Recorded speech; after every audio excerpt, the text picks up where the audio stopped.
Apple now has a couple of phones that are worth your time.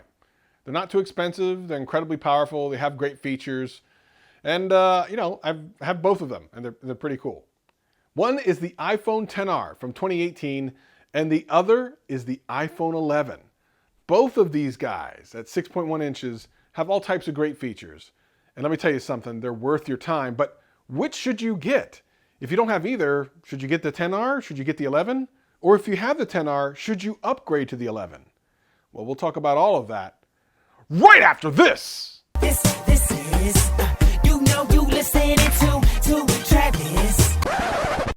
What up, players? Welcome back. And for all you new people, welcome. My name's Travis and I do tech videos every single week and have a blast doing them. If that sounds like fun to you, sit back, relax, and enjoy the video. Anything I talk about will be in the description below. But for now, let's just get into the video. So this is the iPhone XR, the best-selling smartphone of 2018 into 2019. That's pretty crazy if you think about it. It's a phone that, well, at one point was a joke, before it was released anyway, and then they started selling a bunch of them, and people actually started reviewing them and realized that they're actually pretty great. It's a pretty darn good phone. And this is the iPhone 11, which is in a lot of ways the iPhone XR 2. I mean, it's darn near the same phone. There are a couple of differences. I'll talk a little bit about those differences and the realities of what that means for you. Because I feel like at this point, if you've waited until now to buy an iPhone, if you have like an old iPhone 6 or an iPhone 7, or maybe it's the first time you want to get into an iPhone, this is a really great time to do that. Price-wise, it's pretty good, and there's some really good options out there. We're just going to assume the iPhone 11 Pro and Pro Max are out of the equation here. Price-wise, they're just so expensive to get anything that would be decent. And to be honest, like there's only a couple differences between that and the iPhone 11. And for the sake of the argument, we're just not going to talk about those. But I've done reviews here on the iPhone XR. I actually have some on the channel. You might see them at the end screen here. Check them out. It's been a great phone. And now with iOS 13, most of the features that you can see on the iPhone 11 are now on the iPhone XR. So this is the thing with Apple, like they give you a lot of the same features. There's only a couple things missing, and let me just talk about those real quick. Between the two, software-wise, there's really only one major thing that I can think off the top of my head that this thing can do that the XR can't, and that is night mode. Now, I don't know if that actually has to be a thing that's exclusive to the iPhone 11 range, but if you look on their site, it totally is. And if that being the case, and you take a lot of pictures at night because you get your freak on, I mean, I'm not gonna tell nobody, but if you're taking pictures at night, this might be the phone that you'd want. And that actually would be one good reason to pick this over the XR. But right now with no specials, no deals, the iPhone XR 64 gigs is $599. The iPhone 11 is $699, $100 difference. Now, I'm actually not going to talk about the 64 gig variant, mainly because for only $50 more, you get 128 gigs. And I could talk about this till I'm blue in the face. The value is there. Some people don't understand that you should just go ahead and spend the $50 now. I hear stupid things like, oh, you can get iCloud, you can back things up. Can't really get your iCloud from an airplane, or sometimes you're in the middle of somewhere where your service isn't good. And people don't think about these things. 128 gigs. So that puts the pricing at $749, which was last year's XR pricing, and $649 for the XR today.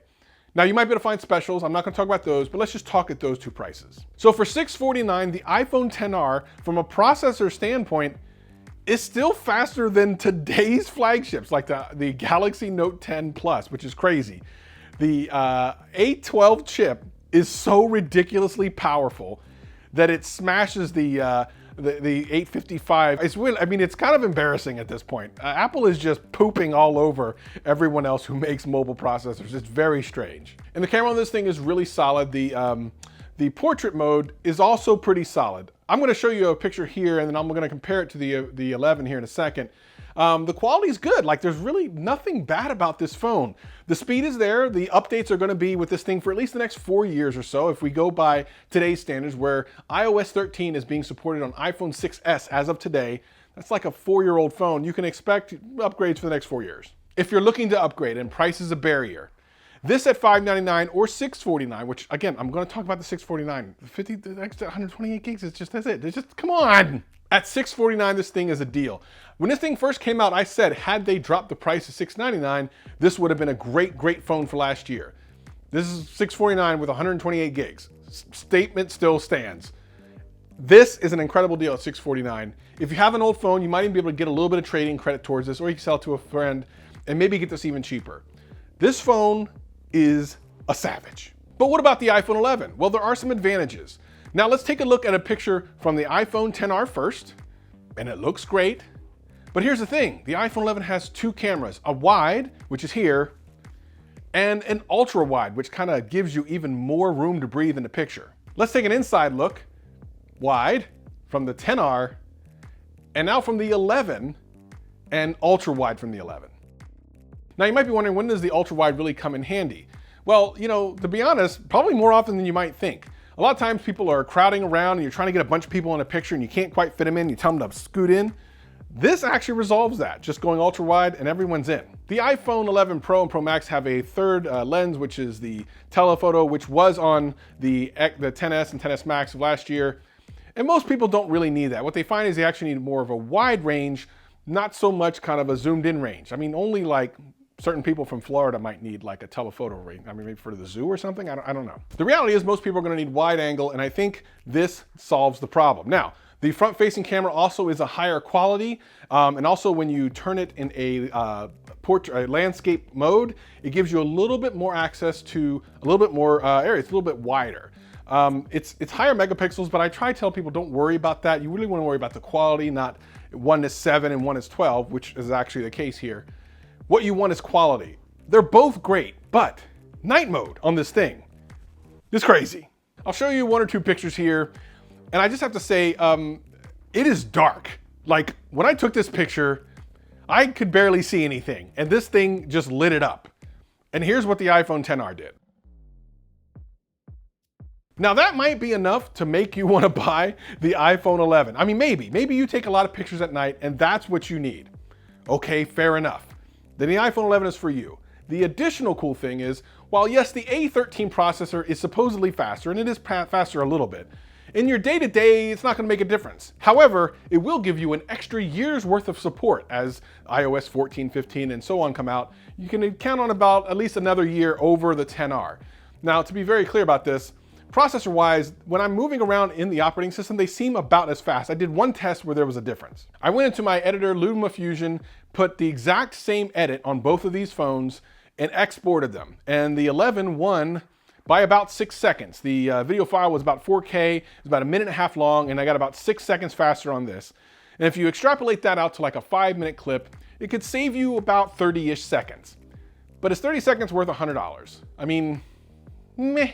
But they put night mode and some other cool things on the 11. The thing about it is most of the other features that this thing has, like a little bit better water resistance and the U1 chip and stuff, are things that you will probably never come across or never really use. Most people are going to use this from day to day, want a good battery life, which the XR already has, are going to want a great camera, which the XR already has. This is, okay, a little bit better. And just want something that's going to work, which the XR does. So if you're looking to get a new iPhone, which one should you get? I really believe it comes down to one of these two solutions. If you're just getting into iPhones and you want to save a little money, you're not really sure, or if you have an iPhone 6 or 7 or something like that and you don't want to spend a whole bunch of money, then the XR is really for you. I just can't say it any other way. The value proposition on this thing is very strong. At $600 or $650 before tax, you're gonna feel really good about this. But if you have even a little bit of money set aside, if you can afford another $100, somewhere around in there, it doesn't make sense to not get the 11. Yes, the camera's better, the battery life is a little bit better, the speed is going to be better in the long run, you'll get an extra year of support, and if an extra year is worth $100 to you, you might want to throw it into this. But they're both excellent phones. And no matter how many Android haters come in the comments and talk about how Apple ain't nothing, these phones are legit. I mean, I have like 6 Android phones around here and these things definitely stand up to them. But if you have an iPhone XR, you should not get an 11. Like, why would you do that? Unless you're like me and have a YouTube channel, then I mean, all right, I guess that makes sense. But what are you gonna do? Are you looking to get an iPhone 11, an iPhone XR? Let me know in the comments below, we'll talk about it. And tell me what color you're gonna get, because I got the really cool mint green. I think it's cool, man. I like that mint green, man. We're doing it green up in here. The players are into the green. All right, what color are you getting though? I think I got sidetracked. If this video helped you out in any way, hit that like button, hit that subscribe button, hit that notification bell. And if it didn't, hit that like button, hit that subscribe button, hit that notification bell. I'm here every single week, having a blast. Hope to see you again real soon. Peace and love, peace and love. Where'd I put the phone?